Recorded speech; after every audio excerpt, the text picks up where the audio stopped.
हरे कृष्णा। ज्येष्ठ मास अत्यंत पवित्र और भगवान श्री विष्णु की पूजा करने के लिए सबसे श्रेष्ठ मास बताया गया है। इस मास में किया गया दान, जप और तप मनुष्य को सर्वोच्च फल प्रदान करता है और इसीलिए इस ज्येष्ठ मास में इस समय हम श्रवण कर रहे हैं ज्येष्ठ मास के महात्म्य की सुंदर पौराणिक कथाओं का। तो चलिए आज की कथा का आरंभ करते हैं। आइए अब इसके आगे की कथा का श्रवण करते हैं। स्कंद जी ने कहा, हे विप्रवर, जब इंद्र ने राजा सगर के अश्वमेघ यज्ञ का समाचार भगवान विष्णु को कह सुनाया, तब भगवान विष्णु मन से ध्यान करके इंद्र से निश्चित वचन कहने लगे। भगवान श्री विष्णु ने कहा, हे इंद्र, मुझे और समर्थ शिव जी को उन लोगों ने नहीं बुलाया है, इसलिए मैं तुम्हें एक उपाय बताता हूँ। सुनो, तुम यथामति अपना उस उपाय को करो। हे सुव्रत, मैं तुमको इस अदृश्य करने वाली विद्या का दान देता हूँ। तुम पवित्र होकर उस विद्या को ग्रहण करो और एकाकी निर्भय होकर पुनः जाओ। विधि से उस विद्या का जप करो, सावधानी के साथ यज्ञ अश्व का हरण करो और उसी प्रकार मौन पूर्वक कपिल ऋषि के पास जाओ। उसके बाद देखकर वहीं शुभकारी यज्ञ अश्व को रखकर अपने स्वर्ग में चले जाओ और पूर्ववत अपना काम शुरू कर दो, अन्यथा वे सब मेरे साथ तुमको भी मारेंगे और उसमें कोई संशय नहीं है। विष्णु भगवान के ये वचन सुनकर विधि पूर्वक इंद्र ने स्नान किया और अदृश्य करणी विद्या को ग्रहण करके प्रथम मधुसूदन भगवान को प्रणाम किया और फिर उनसे पूछा, हे विष्णु, कपिल मुनि कहाँ पर हैं? तब श्री विष्णु भगवान ने कहा, देवराज, कलिंग से पूर्व दिशा में पृथ्वी के अंदर गुफा में कपिल ऋषि ने पाताल के समान महान भूगृह बनाया है। उस भूगर्भ में रहे गृह में ध्यान मग्न होकर मुनि श्रेष्ठ कपिल मुनि रहते हैं। विष्णु भगवान के वचन को सुनकर देवराज इंद्र यज्ञ अश्व के पास गए और विष्णु भगवान से प्राप्त हुई उस विद्या का ऋषि देवताओं के साथ जप करते हुए यज्ञ अश्व को लेकर शीघ्र ही वहां से चले गए और उस समय किसी को पता ही नहीं चला। एकांत में ध्यान मग्न कपिल मुनि को देखकर इंद्र ने विधिवत प्रणाम किया और वहां पर यज्ञ अश्व को बांधकर इंद्र भी अपने नगर में चले गए। लेकिन फिर भी उनके चित्त में शंका अधिक थी।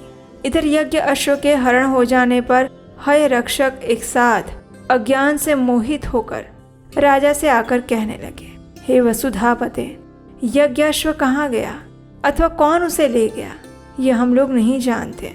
हे विप्रलोक, हम रक्षकों के वचन को सुनकर सगर के पुत्र यज्ञ अश्व के अन्वेषण में दसों दिशाओं में जाएं।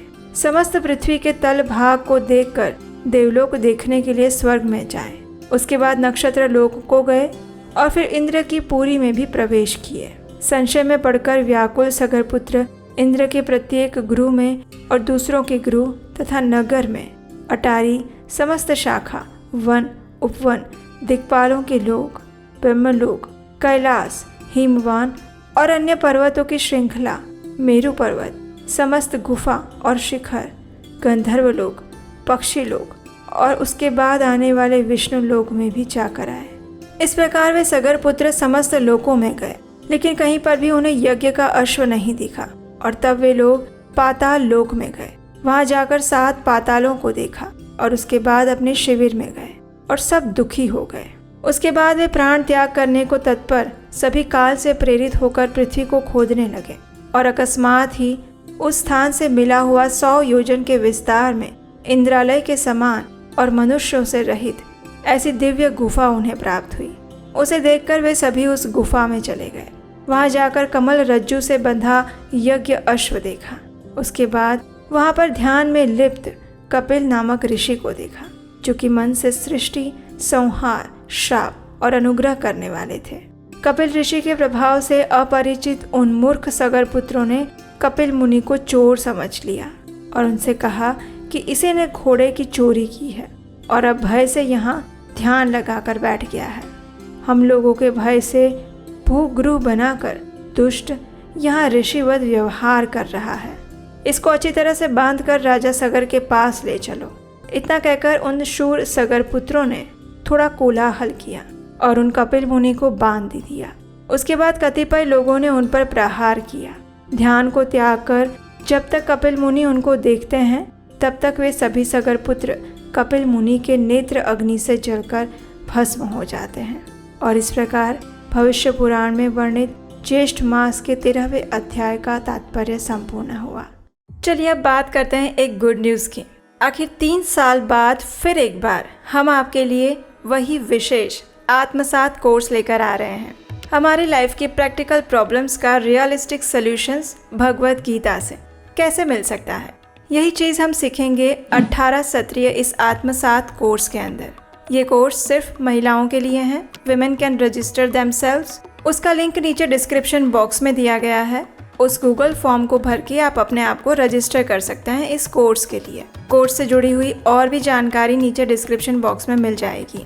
भगवत गीता तो हम कई बार पढ़ते हैं, लेकिन उनमें भगवान के द्वारा बताई गई शिक्षाओं को हम अपने जीवन में कैसे उतार सकते हैं, और वो भी आज के आधुनिक समय में भगवान की वो शिक्षाएं हमारे जीवन में कितनी प्रैक्टिकल हैं, हम उसे अपने जीवन में कैसे आत्मसात कर सकते हैं। यही विषय है हमारे इस 18 सत्रीय भगवत गीता कोर्स का, जिसका नाम है आत्मसात। तो जल्दी कीजिए, आज ही अपने आप को रजिस्टर करें इस कोर्स के लिए। ये कोर्स हम आने वाले दिसंबर महीने में स्टार्ट करने वाले हैं। सीटें बहुत लिमिटेड हैं, इसलिए फर्स्ट कम फर्स्ट सर्व के बेसिस पर आपका रजिस्ट्रेशन दर्ज किया जाएगा। तो अगला नोटिफिकेशन आने की वेट मत कीजिएगा, आज ही अपने आप को रजिस्टर करवाइए। और हम आपको विश्वास दिलाते हैं कि इस कोर्स को करने के बाद आपको भगवत गीता से जुड़ी हुई ऐसी शिक्षाएं और ऐसी इंसाइट्स मिलेंगी जिसके बारे में ना आपने कभी सुना होगा और ना सोचा होगा। महिलाओं के लिए ये कोर्स बहुत ज़्यादा यूनिक, प्रैक्टिकल और बेनिफिशियल होने वाला है। तो जल्दी से अपने आप को और अपने फ्रेंड्स को इस कोर्स के लिए रजिस्टर करने के लिए प्रेरित करें। इस कोर्स की संपूर्ण जानकारी और गूगल फॉर्म का लिंक नीचे डिस्क्रिप्शन बॉक्स में है, वहां जाकर फिल कर सकते हैं। इससे आगे की कथा का श्रवण हम करेंगे हमारी आने वाली ज्येष्ठ मास की कथा में। उसे सुनने के लिए आपके अपने चैनल उपदेशाष्टकम को सब्सक्राइब करके रखिए, नोटिफिकेशन ऑन रखिए, और हम आपसे मिलेंगे इसी कथा श्रृंखला की अगली कड़ी के साथ कल प्रातःकाल। हरे कृष्ण।